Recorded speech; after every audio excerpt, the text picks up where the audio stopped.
महाराज जी, मुझे मेरे क्रोध पर निरंतर नहीं रहता। मैं हमेशा सबकी मदद करता हूँ, या ये कहूँ कि लोग हमेशा मेरा फायदा उठाते हैं। पहली बात तो आप अहंकार के बैठे हो कि मैं सबकी मदद करता हूँ। तुम्हें है क्या जो तुम मदद कर सकते हो? क्या है तुम्हें मदद कर सकते हो? ना तुम्हारे में बुद्धि है, ना बल है, ना इतने बड़े धनी हो, कुबेर का खजाना तो है नहीं, और बुद्धिमान ब्रह्मा वाली बुद्धि तो है नहीं। तो आप क्या मदद कर सकते हो किसी की?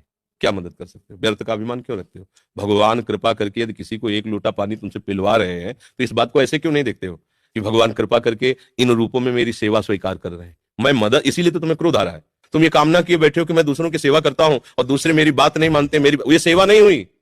तुम उनसे सम्मान चाहते हो।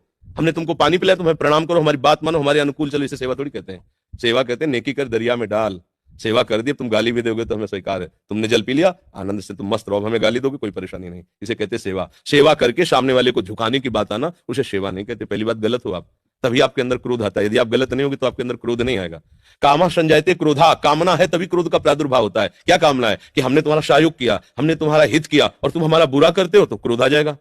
अगर तुम हित कर रहे हो तो तुम्हारा बुरा कौन कर सकता है त्रिभुवन में?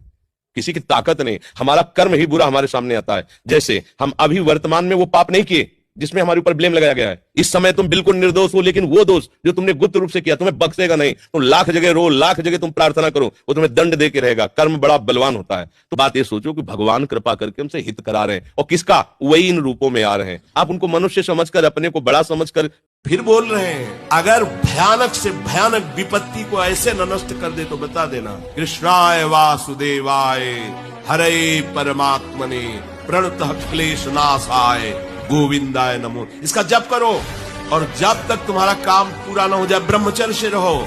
झूठ मत बोलना, मदिरा मत पीना, मांस मत खाना, और ना काम हो जाए तो हमें बताना। भारी से भारी विपत्ति का नाश करके भगवान श्री कृष्ण का आश्रय उसे ऊंचे उठा देगा, इस जगत की धरा से उठा देगा। विश्वास? आप मदिरा पियो, मांस खाओ, बेविचार करो, और सोचो लाख 2 लाख महात्मा को दे देंगे, हमारी कामना पूर्ति हो जाएगी। बिल्कुल भूल में मत रहना। अरे हम जब कह रहे हैं कोई राक्षस भी अनुष्ठान करता था तो वो इन नियमों का पालन करता था। किसी कामना की पूर्ति के लिए सांगोपांग अनुष्ठान करो, भला कामना की पूर्ति न हो जाए।